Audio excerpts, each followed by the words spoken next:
তুলনা কমিয়ে দেন, you will be happy. নিজে কেউ না, অন্য কেউ না, তুলনা করবেন না। অনেকে আমরা তুলনা করি নিজের স্ত্রীকে আরেক নারীর সাথে, নিজের সন্তানকে আরেক সন্তানের সাথে, নিজের ভাইকে আরেক মানুষের সাথে করে তাকে ছোট করি। অনেকে দেখবেন ছেলে মেয়ে একটু ভালো পড়াশোনা করে নেই, বলে যে কি করলি তুই, ওই দেখ পাশের বাড়ির ওই ছেলে A+ পাইছে, যা তার পা ধোয়া পানি খা।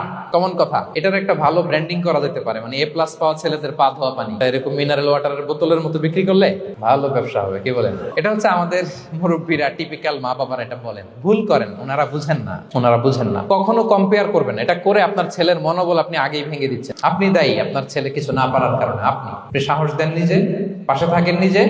A+ যারা পাইছে পা ধোয়া পানি খেতে বলছেন যে, এই জন্য ওকে, ওই ছেলেকে আল্লাহ A+ পাওয়ার জন্য বানাইছে, আল্লাহ ওকে ওই মেধা দিচ্ছে, কিন্তু আপনার ছেলেরা আবার আল্লাহ তাআলা অন্যদিকে মেধা বাড়াই দিচ্ছে। সে ওইটা পারবে, ওইটা ওই A+ ওয়ালা জীবনও পারবে না। আপনার ছেলে যেটা পারবে 10টা A+ হোল্ডার ওটা পারবে না, কারণ প্রত্যেককে আল্লাহ আলাদা আলাদা ফিচার দিয়ে, কোয়ালিটি দিয়ে, ইউনিকনেস দিয়ে পয়দা করেছে। প্রত্যেককে আল্লাহ অনন্য করে বানিয়েছেন। আপনার তুলনা আপনি নিজেই, আপনার তুলনা হয় না, আপনি জানেন না আপনার মধ্যে যে পটেনশিয়াল, যে কারিশমা, এটা আপনি বের করে আনতে পারেন না। ওই যে ওগুলো বলছে পা ধোয়া পানি খা, লেখাপড়া করলি না, কিচ্ছু করলি না, কিন্তু আপনি দেখা যাবে অনেক বড় ব্যবসায়ী হবে, আপনি অনেক বড় দানবীর হবেন, you will be a great contributor to society. এরকম আছে না? এজন্য কম্পেয়ার করবেন না কারোর সাথে। আসসালামু আলাইকুম বন্ধুরা, হুজুরের কথাগুলো ভালো লেগে থাকলে বেশি বেশি করে ভিডিওটিতে লাইক কমেন্ট শেয়ার করুন।